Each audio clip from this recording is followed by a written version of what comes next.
Think about this for a moment. When you hear the name Coca-Cola, what's the first image that pops into your head? A chilled bottle on a scorching afternoon? A burger and fries on the table? Maybe the simple pleasure of opening a cold can. Medicine is probably the last thing you'd think of.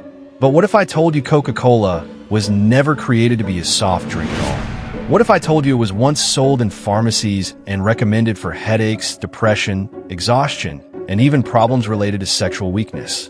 And here's the craziest part. One of its main ingredients was cocaine. Yes, actual cocaine. This is not a conspiracy theory. This is real history. So today, let's go back in time to dusty pharmacies, handwritten prescriptions, and a drink that quietly changed the world. This is the unbelievable story of how Coca-Cola started as a medicine. To understand Coca-Cola, you first need to understand America in the late 19th century. This was a rough time. There was no internet, no modern hospitals, and no antidepressants. People were exhausted, depressed, and in constant pain. On top of that, the American Civil War had just ended. Thousands of soldiers returned home injured, traumatized, and addicted. Addicted to what? Morphine. Doctors used morphine heavily during the war to treat pain, but no one understood addiction back then. By the time the war ended, America had a massive drug problem. People were desperate for relief, and that desperation created a huge market for something called patent medicines. Patent medicines were basically miracle cures.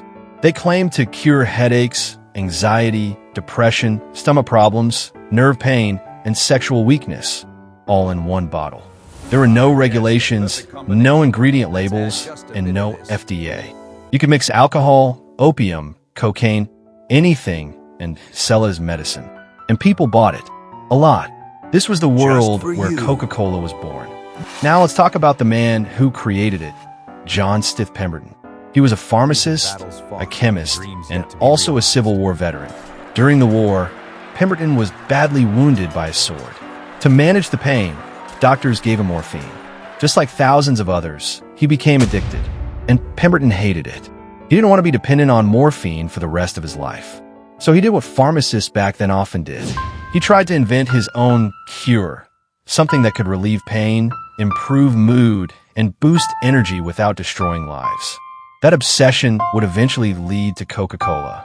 Before Coca-Cola, Pemberton created something else. It was called Pemberton's French wine coca. This drink was inspired by a popular European tonic, and its ingredients included alcohol in the form of wine, caffeine, and extract from coca leaves. Yes, coca leaves, the same plant used to make cocaine. Back then, cocaine wasn't considered dangerous. In fact, doctors believed it improved mood, increased energy, helped digestion, and reduced pain.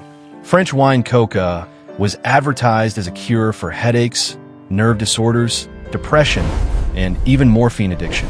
Ironically, it was a cocaine-based drink meant to cure morphine addiction, and it sold really well. Then everything changed. Atlanta passed prohibition laws banning alcohol. Pemberton could no longer sell his wine-based medicine. So he had two options: quit or change the formula. He chose to change it.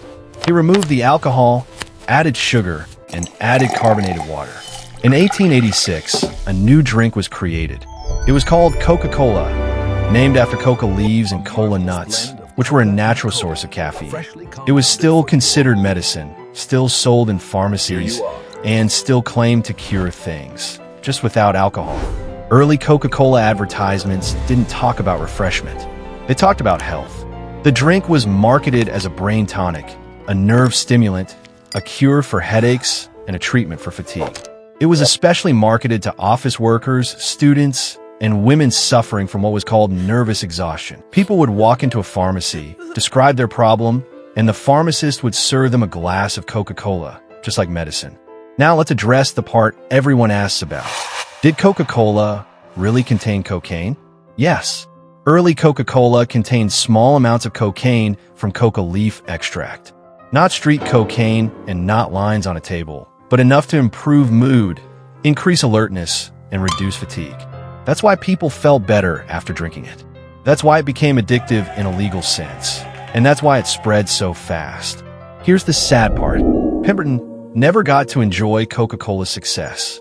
His health declined, his morphine addiction continued, and he slowly lost control of his company.